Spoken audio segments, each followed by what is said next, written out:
This is Beijing's only traditional toy shop. Just a single room tucked down a narrow street in the capital city. And it isn't attracting very many visitors today. But fourth generation toy maker Tang Guilang is far from giving up despite his 86 years of age.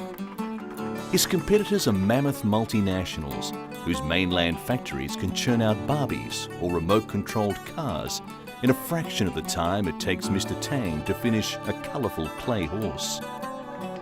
Figurines dressed up in Tang dynasty clothing, wooden tigers and clay rabbits straight from the pages of Chinese folklore, and they still can't compete with the bells and whistles of modern toys. But Mr. Tang is making plans for the future of the handicraft anyway. For decades, Mr. Tang has been sitting alone in his crumbling courtyard house putting together playthings for Beijing's seasonal temple fairs. A few years ago, with the help of a government grant though, he teamed up with his youngest daughter to turn the house into a shop, open all year round for tourists and collectors. Mr. Tang and the handful of fellow artisans still living are carrying on a tradition that dates back to the Qing dynasty of 1644 to 1911. Confined within Beijing's Forbidden City, the Royal Enclave, Mr. Tang's Manchu ancestors picked up toy making as a way to pass time. After the fall of the dynasty, what had been a hobby became a trade passed from one generation to the next. But Mr. Tang thinks something has got to change in order to give the craft a stab at survival. In the meantime, Disney and Sony are filling stores with name-brand dolls and electronic game stations for the millions of pampered Chinese youth. But their success also spells out a lagging interest among Chinese in their own cultural history. In the end, it will be Beijing consumers who decide whether their Qing dynasty toy tradition will survive or be bumped aside on the shelf to make way for a brand new Harry Potter doll.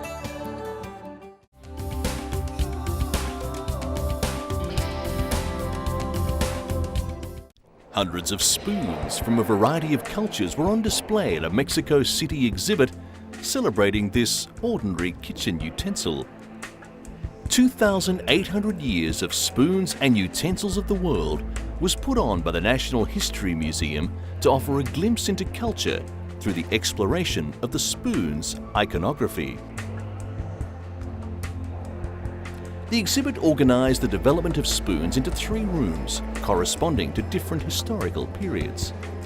The first room, Mesoamerica, explored spoons of Mexico's Olmeca culture that dated from 800 BC to 100 BC. In the second room, kitchen and table service, a variety of wooden, porcelain, glass and iron spoons were on display, including items from the Ming dynasty. In the third room, 19th and 20th centuries, where visitors could enjoy utensils from Germany, Spain and England. Highlights of the exhibit included the banquet silverware used by Maximilian during his brief 18th century reign in Mexico, and ritual wooden spoons from Mongolia and Tibet. The curator of the exhibition said social scientists can use ordinary items to explore civilizations.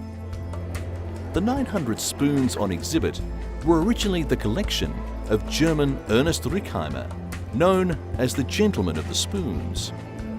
Rickheimer, who arrived in Mexico in 1938 after fleeing the Nazis, acquired the items during his stay in the country and bequeathed them to the museum upon his death.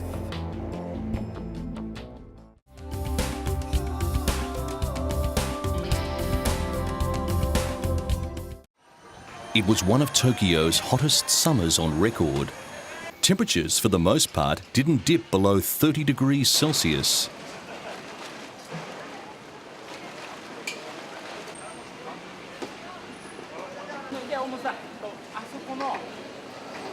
In late July, it even peaked around a historic high of 40 degrees Celsius in the capital.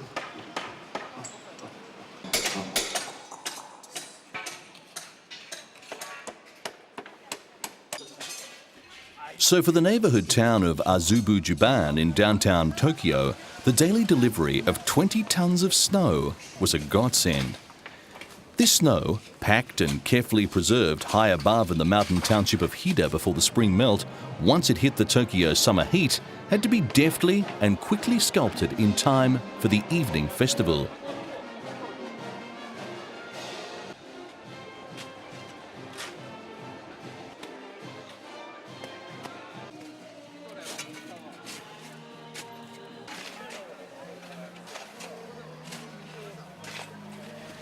Indeed, it was not the cute snowman nor the delicately carved snow temple that brought in the crowds, but the 4-metre slide made of snow.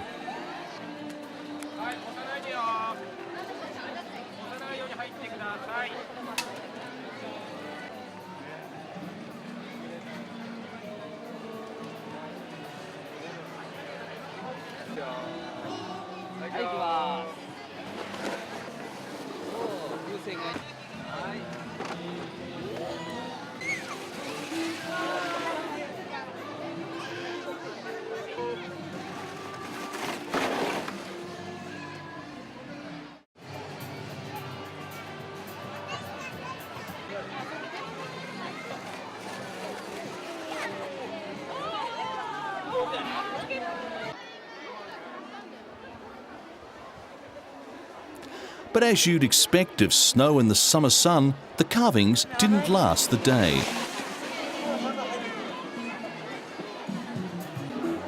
So 20 tons was brought in the following day, and a whole new sculpture made over every day for the duration of this 3-day festival.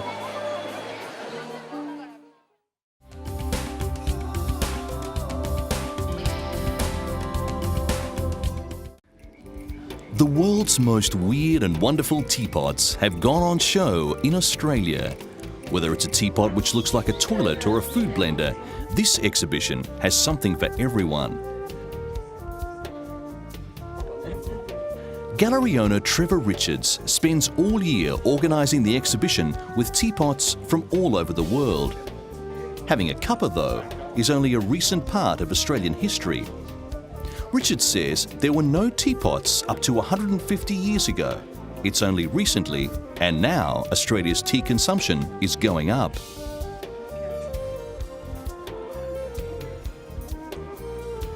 There are over 4,000 teapots on show in this gallery. China invented teapots in the Ming dynasty from 1368 to 1644 as leaf infusion became popular.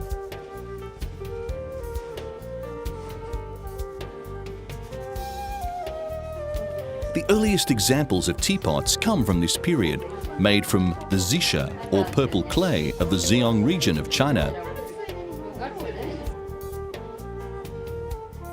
Qing teapots were used to brew tea as well as act as the drinking vessel, and greatly influenced forms of teapots found throughout the world.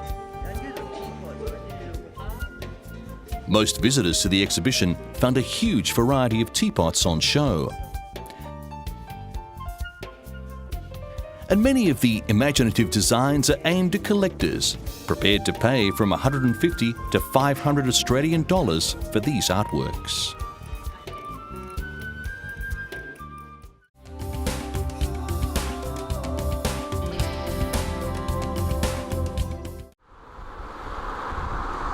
Art has taken over where industry once reigned. A disused steelworks in Brandenburg, eastern Germany, played host to the Brandenburg Symphony Orchestra, which was accompanying the theremin played by Carolina Eyak, one of the world's foremost players of this unusual instrument.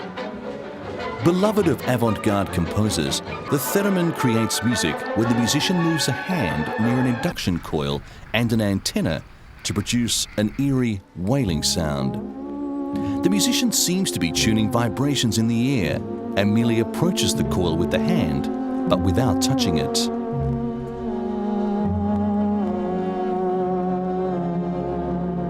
Carolina said she had been playing the instrument since she was 8, and now at the age of 16, she's one of the world's leading theremin soloists.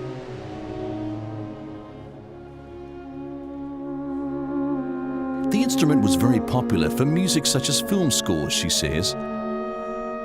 its wailing sound particularly favoured by Alfred Hitchcock for his suspense films.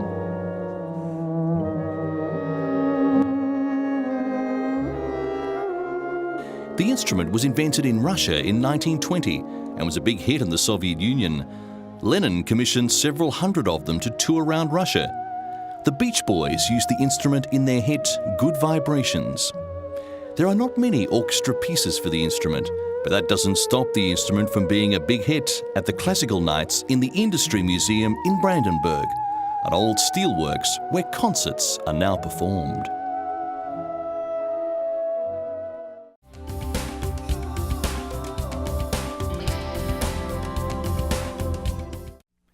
The Nos de Mora group, or We of the Favela, is a dream made real through 17 years of work by those who believe in culture for all and who are introducing young people from the shanty towns of Rio de Janeiro to the beauty of life lived through art. The project began in 1986, the brainchild of Brazilian actor and director Guti Fraga, whose goal was to create a group of actors and theatre technicians to work in various areas of the scenic arts. During the first 6 years, the group developed a community theatre working with young local talent. Together, they mounted 5 shows, among them A Heart's Torture by Ariana Susana and Meetings by Luis Paulo Correa and Castro.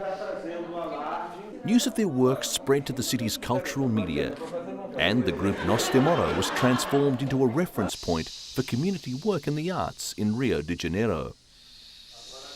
The biggest initial hurdle for Fraga was the existing stereotypes surrounding people from the favelas.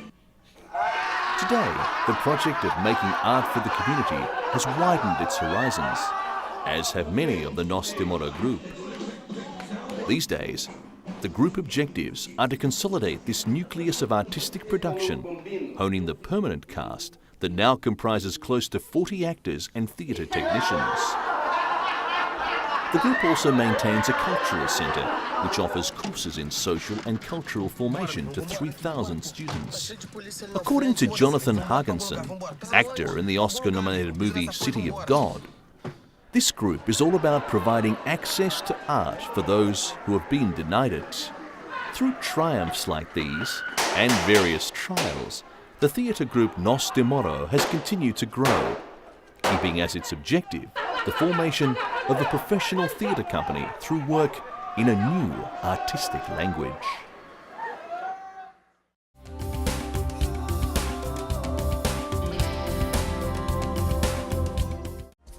This rare treasure trove is on display in Ulaanbaatar.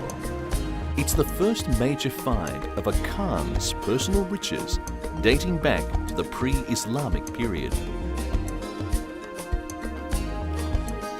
This treasure is said to belong to Emperor Bilge Khan, who ruled the vast Turkic Empire from the Black Sea to Korea in the early 8th century AD. The display is the first time any Khan's treasures have been shown to the public, and this will remain in a permanent exhibition at the Mongolian National Museum of History.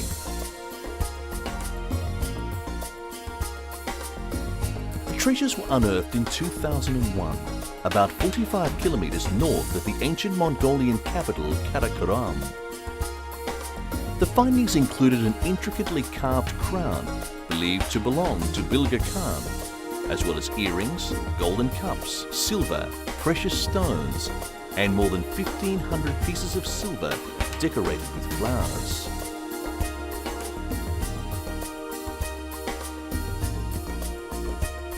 One of the exhibition organisers said the find was crucial in revealing the extent of the Turkic Empire, which at its largest extended from Korea, China and Tibet to Persia and the Black Sea.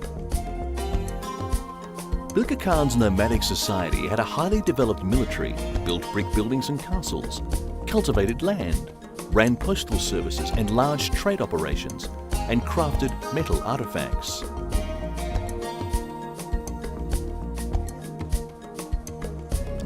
The collection is the first significant find of treasures belonging to a nomadic empire, representing an important insight into the culture and arts of the nomadic peoples of the Central Asian steppes.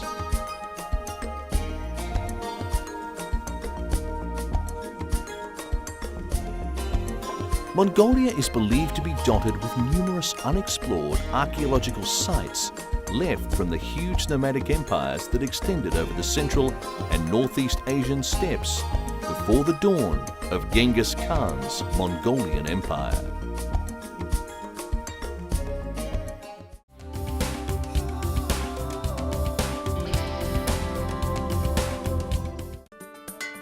Some Rwandan children are now going to class, but former child soldiers are still surrendering to government forces in Rwanda years after the country's horrific genocide.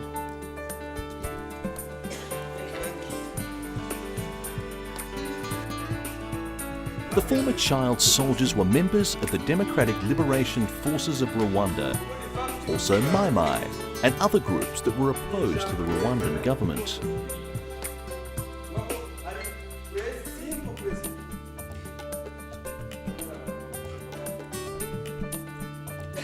A student bangs on an improvised bell made from a vehicle wheel rim to summon his colleagues at a rehabilitation centre for former child soldiers.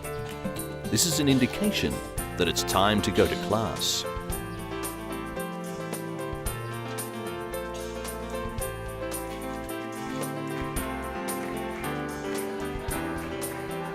This rehabilitation centre has nearly 100 former child Rwandan rebel soldiers who fought the Rwandan government in fierce wars in the Democratic Republic of the Congo.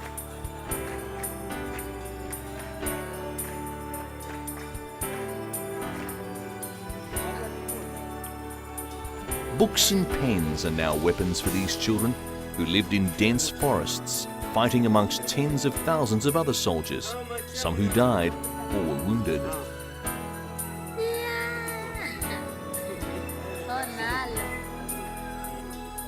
They now have a chance to enhance their lives through the centre, which involves them in activities like sports, basic writing and reading, lectures which promote reconciliation and Rwandan patriotism.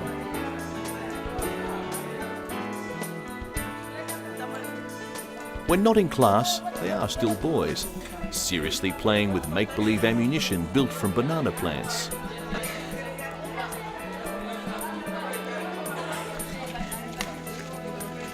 This play reminds them of the time they served as child soldiers in the impenetrable forests of the Democratic Republic of the Congo.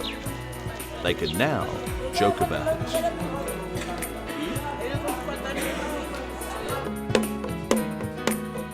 A guaranteed 3 square meals a day is always a welcome relief and a sure way of making the children stay on at the rehabilitation centre.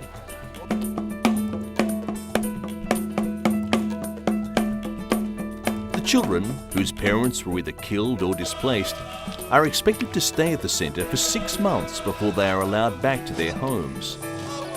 The Red Cross, in the meantime, tries to trace and place the children with their living relatives.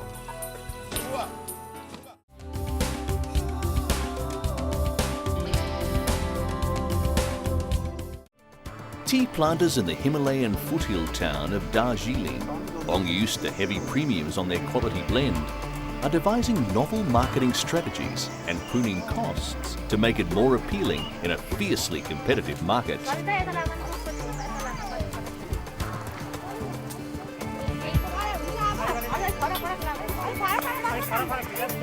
A prolonged economic slump in the traditional tea-drinking markets of Europe has badly hurt the fortunes of tea planters in Darjeeling, whose premium blends regularly used to command prices in excess of $300 per kilo because of its special aroma.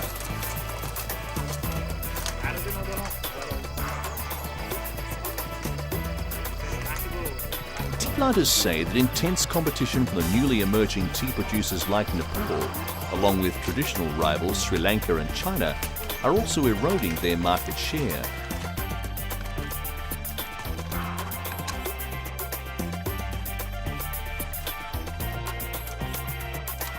Darjeeling tea, which is grown in the Himalayan hills at altitudes 6,000 feet and above, has traditionally been a favourite with tea connoisseurs across the world.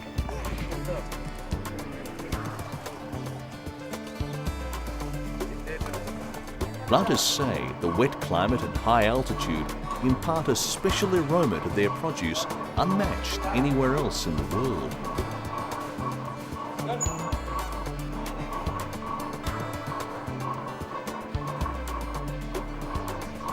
But the very climate which gives it that special aroma also stunts the fast growth of the tea leaves and makes it much more expensive to produce.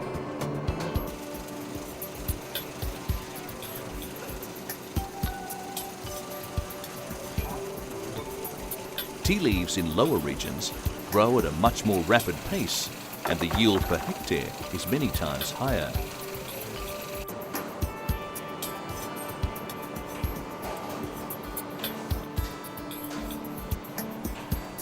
Tea would also be positioned now as a health drink, and its herbal value would also be highlighted in forthcoming campaigns for the Darjeeling tea industry.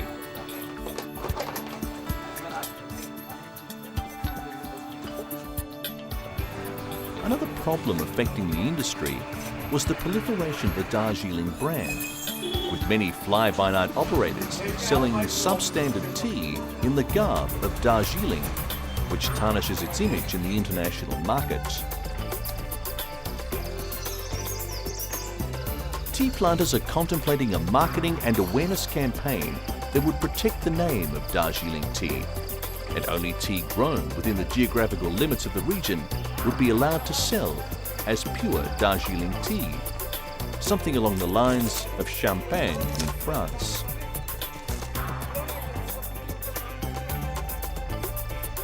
India is the largest exporter of tea in the world. India exports 30% of its produce and earns a major foreign exchange from it.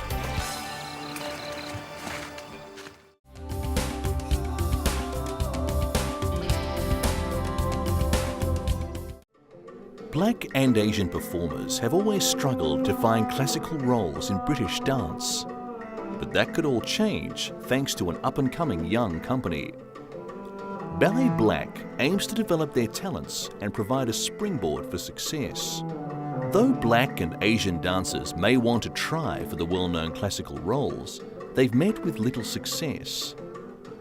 And a graduate of the Royal Academy decided to do something about that, and Ballet Black was born. Often, Black and Asian dancers are directed towards other areas of performance. If the roles aren't available, they'll go where the work is, and that's usually outside the classical scene. Denzel Bailey is ballet master for the company, drawing upon a career that has included classical roles with the English National Ballet, as well as contemporary work. They receive help in terms of physio, equipment and training support, but are always keen for sponsors. This work, A New Beginning, is in rehearsal. Their reputation is growing, with the British musician Ivan Hussey, otherwise known as Cello Man, writing for them. The company's director detects hopeful signs on the horizon. Black Ballet have spirit, talent, and determination in abundance to create new opportunities in dance.